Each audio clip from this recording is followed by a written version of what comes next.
यदि तपाईहरुको किबी छ भने यस्तो तरिकाले टेकाहरू दिन सक्नुहुन्छ। यो चाहिँ आरसीसी पिलर बनाएको तपाईहरुले घरमा एकदम मजाले आरसीसी पिलर बनाउन सक्नुहुन्छ र माथि चाहिँ 1 इन्ची क्युब भएको पाइप छ त्यो चाहिँ माथि राख्नु होला 2 मिटर लम्बाइ अथवा 3 मिटर यस्तो तरिकाले मजाले बनाउन सक्नुहुन्छ। एकदम सस्तोमा बन्छ। यसरी बनाएको छु। यस्तो तरिकाले जमिनमा बनाउन सकिन्छ। लगभग एक जनाले 10 देखि 12 वटा सम्म बनाउन सकिन्छ। यस्तो फ्रेमहरु राख्नु होला माथि अलिकति सरिया राख्नु होला। अब के कसरी बनाउने अब लिस्ट अनुसार हेर्न सकिन्छ। यो 3टा सरिया राख्नु होला।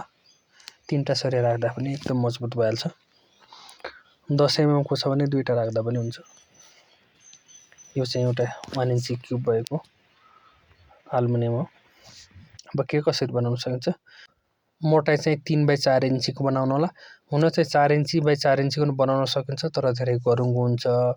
लम्बाइ चाहिँ 2.15 मिटर बनाउन होला यानि कि 7 फिट जति हुन्छ। हाम्रो चाहिँ किबीको लागि 6 फिट राख्नु पर्ने हुन्छ माथि। मिश्रण चाहिँ 1 3 4 को राख्नु होला एकदमै राम्रो हुन्छ। अनि सरिया 3टा राख्नु होला। त्यही 8 को बाइ 3टा 10 को बाइ 2टा राख्दा पनि हुन्छ। रिङ चाहिँ 4 वटा 5 वटा 6 वटा जति राख्नुहुन्छ त्यो अनुसार राख्नु होला। माथि त्यसो अड्याउनको लागि चाहिँ 2-4 इन्ची खाली राख्नु होला। माथि अनि ट्याक्कै यताउता जाँदैन खामाको काम गर्छ।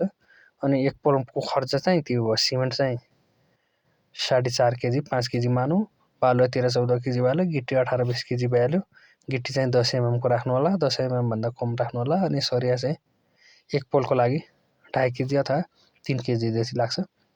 त्यो अनुसारको सामान लाग्छ र 300-400 मा बन्छ एउटा पोल र एक्लैले पनि मजाले बनाउन सकिन्छ। एकदम सस्तो पर्छ। अनि फ्रेम साइज चाहिँ काठको चाहिँ हजुरले 3 इन्ची उचाइ भएको पनि गाड्न सक्नुहुन्छ 4 इन्ची उचाइ भएको पनि गाड्न सक्नुहुन्छ। 4 इन्ची गाड्यो भने यताउता चौडा चाहिँ 3 राख्नु होला। यदि 3 इन्ची को उचाइ भएको गाड्यो भने यताउता 4 इन्ची राख्नु होला। यो अनुसारले बनाउन सक्नुहुन्छ घरमै।